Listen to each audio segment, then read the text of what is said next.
Hi friends, welcome back to another episode of Generation Tech. My name is Alan, and the coronavirus, fingers crossed, is starting to get better. I think I'm on the road to recovery finally. It's kind of difficult for me to talk, as you probably tell, but let's get through this video.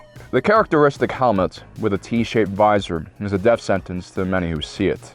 Unless, of course, the bounty requires you to be alive. But has anyone ever thought about who's behind that menacing visor? Mandalorians are known as one of the most effective warriors in the galaxy, embodying both a disciplined soldier and a vicious hunter. They are a force to be reckoned with children usually accompanying their parents on the battlefield from the ripe age of 8. It's no wonder they grow as well-versed in the war business as they do. And because of their reputation, the mere sight of their armored figure will send most beings in the universe running. Not that that would increase your chance of survival. At most, it will just delay the inevitable moment when that Mandalorian catches up to you and, probably in a really angry fashion, either binds you up or kills you. Now, with the return of Din Djarin in the second season of The Mandalorian getting closer, we thought it'd be interesting to look under the helmet of some of the most significant Mandalorians throughout their history, both from legends and canon.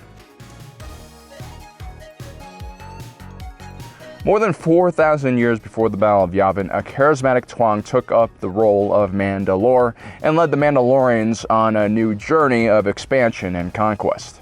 The soldiers dubbed him Mandalore the Indomitable, as his spirit and skills in the battlefield earned them many victories.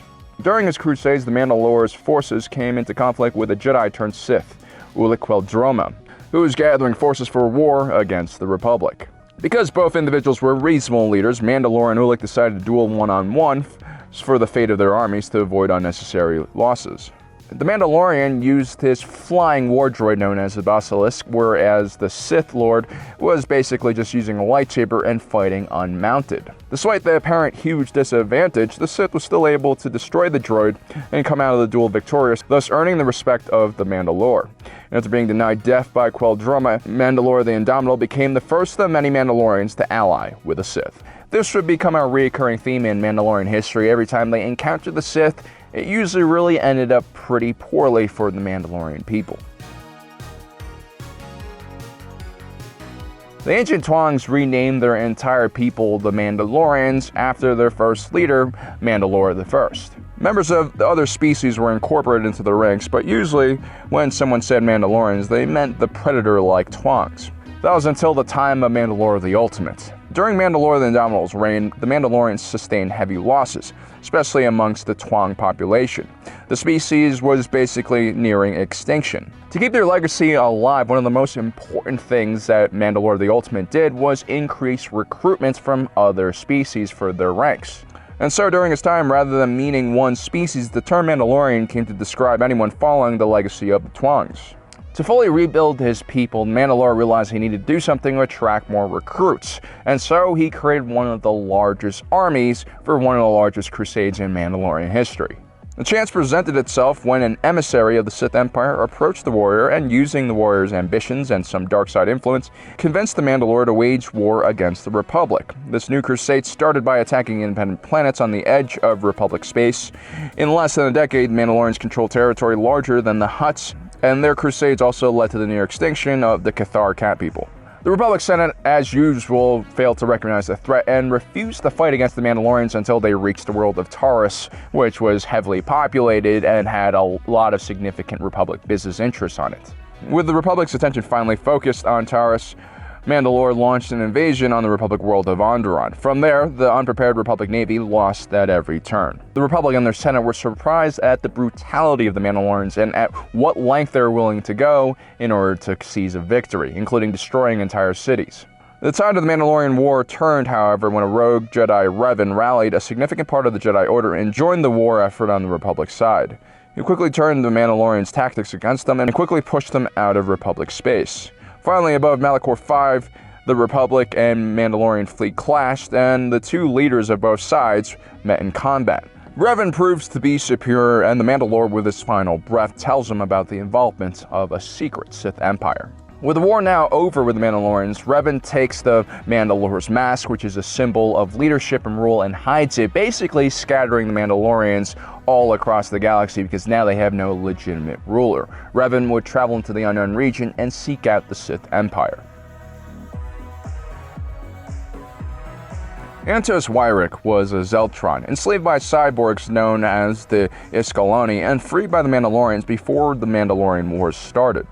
During his time with both groups, the boy gained medical knowledge and surgical skills, while also being trained in combat by Mandalore the Indomitable himself. However, after his leader was defeated at the hands of a Jedi, the Zeltron became obsessed with Force users.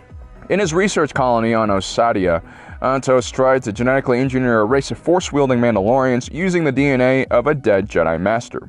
After some significant setbacks, the first Force-sensitive child was born. Years later, in exchange for more test subjects, Weirich traded his own daughter to the Crucible, a slave-trading organization. The deal backfired, however, and the slavers took all of his Force-sensitive children and destroyed his lab as a result.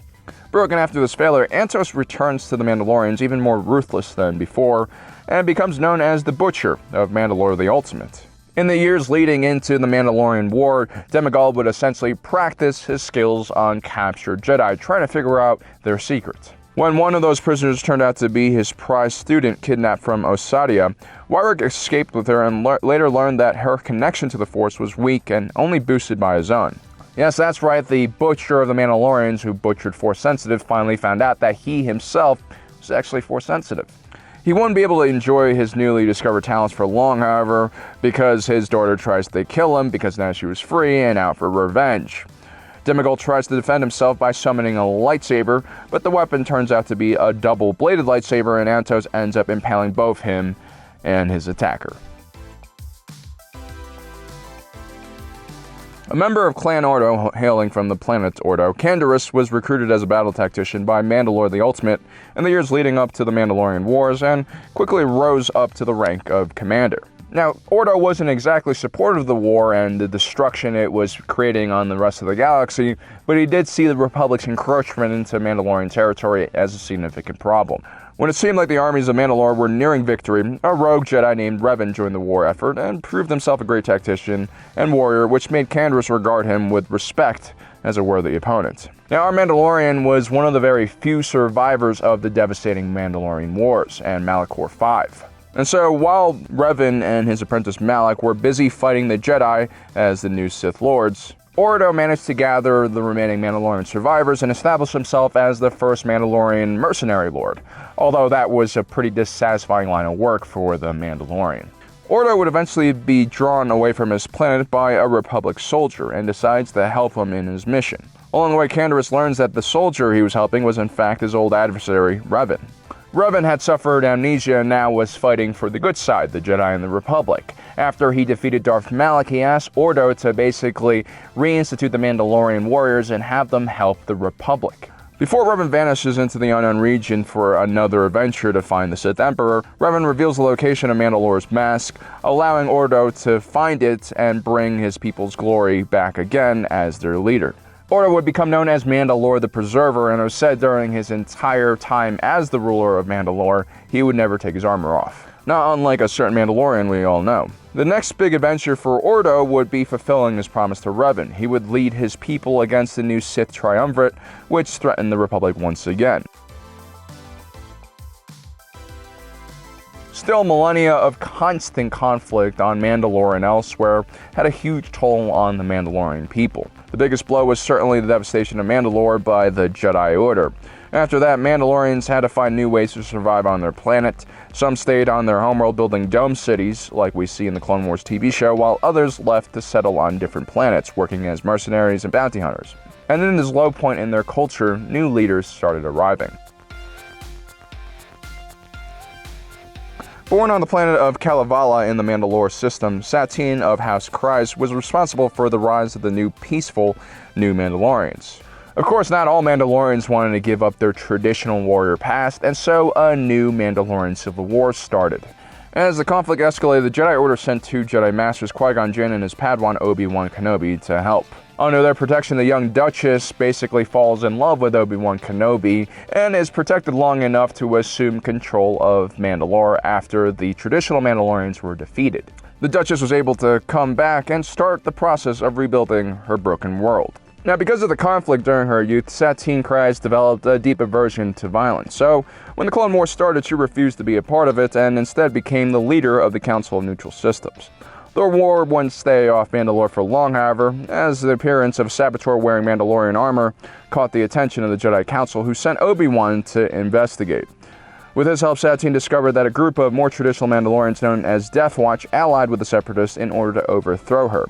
To protect her planet's neutrality, the Duchess ventured to Coruscant, where she was almost killed twice and barely avoided being framed for murder.